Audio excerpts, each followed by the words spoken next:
سلام اوفی، سلام الی، خوش میگذره بهتون؟ شب تکسیریه نه؟ بهتون تبریک میگم.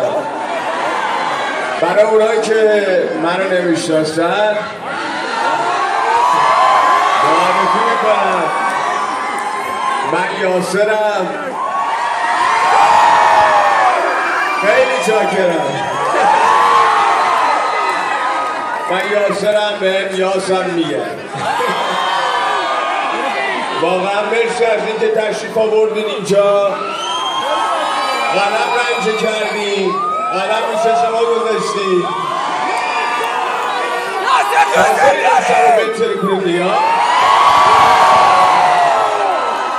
I want to say hello to my friend, speaking English-speaking friends who are here.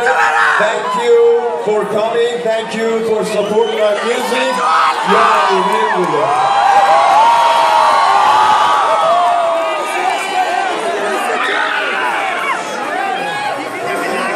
دلت گرفته؟ میفهمم منم مثل تو.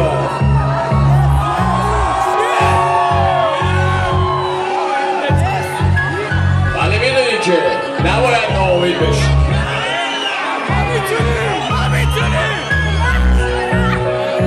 بدتر غرق میشی.